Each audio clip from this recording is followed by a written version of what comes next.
Okay, so for my project, I'm going to be talking about world building in a video game series called Mother and how environment and character rating can create immersion. So the Mother series is a series of 3 video games, which was released in Japan between 1989 and 2006. And the first game in the series to be released in North America was actually Mother 2, which was renamed Earthbound to avoid confusion about what it was actually a sequel to, since the first one was not released abroad. So despite initial success in Japan, this game didn't do very well actually upon initial release overseas, but years later it's kind of garnered like a cult following internationally, and it's now recognized by a lot of people as like one of the most influential RPGs or role-playing games. And so it follows the story of a kid named Ness who learns that an alien entity named Gygus is heading to Earth and has sort of preemptively consumed the world and like slowly turned everyone and everything into evil creatures. And so Ness eventually joins forces with 3 other kids, and your party is tasked with finding 8 melodies and collecting them in a soundstone. And these melodies are found in different sanctuaries around the map. And then using this to defeat Gygus. So the game's runtime is actually pretty long, with an average playthrough lasting around 25 to 30 hours.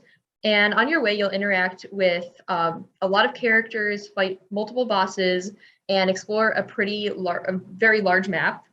And so one aspect to Earthbound, which makes it pretty unique, is its ability to create like such an immersive experience with pretty simple graphics.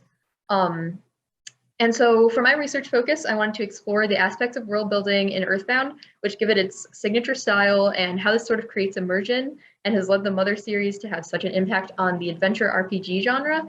And so the images below depict some of the interactions with NPCs that you might encounter in the game. And as you can see, they take place in like a lot of different settings, a lot of different parts of the map, and they incorporate like funny, kind of strange dialogue.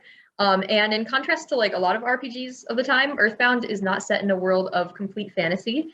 It's actually set in American suburbia, and it incorporates elements of everyday life along with these eccentric characters and elements of science fiction, which sort of creates an almost surreal atmosphere.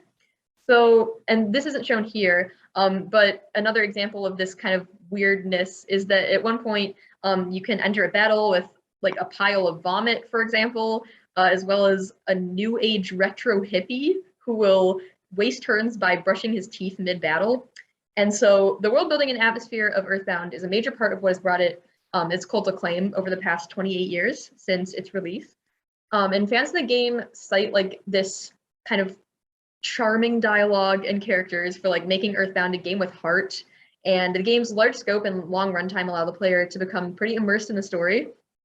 And these images are pretty representative of the whole game, even though obviously they make slightly more sense in context. But basically, these images are pretty good examples of like the strange characters, the surreal dialogue, and the atmosphere and general world building of Earthbound that many fans of the game admire.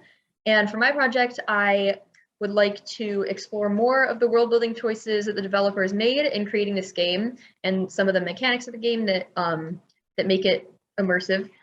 And so, yeah, I'd like to make a case for how the environment and characters in the game are so influential, and how they have sort of inspired a lot of the modern adventure role-playing games that we see today. Thank you.